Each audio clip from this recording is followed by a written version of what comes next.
නිසය මෙනෙහි කළා බෝසත් සසරෙහි දුක දැනිලා. තෙරුවන් සරණයි.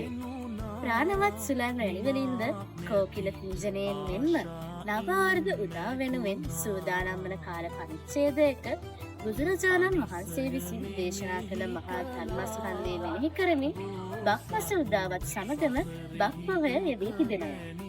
අවිද්‍යාව නම් වූ මෝහාන්ධකාරයෙන් පිරුණු ලෝක සත්‍යය වෙනුවෙන් නිර්වාණය නම් පරම සැපත පිළිබඳව පහදා දුන් උතුම් බක්මවය පිළිබඳව අපි මෙසේ විමසා බලමු.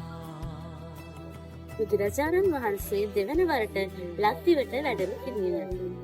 අප ලෞතර බුදුරජාණන් වහන්සේ පතල මහා කරුණාවෙන් ලෝක දෙසඹරණ කල්හි එදින ලක්දීපයේ සිදුවීමට යන විනාශය දුටුසේක.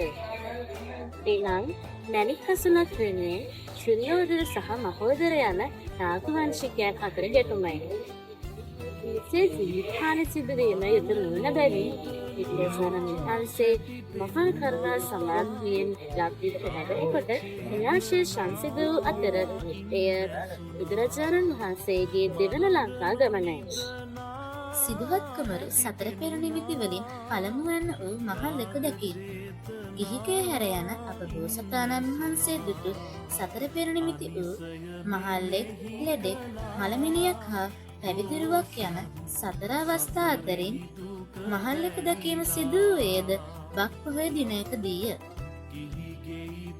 මැණික්කාසනයේ තැන්පත් කොට නාගදීප චෛත්‍යය ඉදි කිරීම.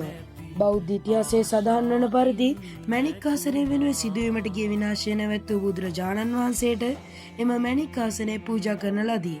බුදුරදුන් එම මිනිපල තැන්පත් කොට නාගදීප චෛත්‍ය සාදල් ලද්දේද අද වන් බක් පොහොය දිනක වීම විශේෂත්වයක්. මණියක්කිත නාරජුන්ගේ ආරාධනාව. බුදුරජාණන් වහන්සේ එම මැණික්කාසනය සිදුවීමට ගිය විනාශය නැවැත්වූ නිසා ඉන් සතුටටපත් මණියක්කිත නාරජු තම දේශය වන කැලණියට වැඩම කිරීමට බුදුරජාණන් වහන්සේට ආරාධනා කළා.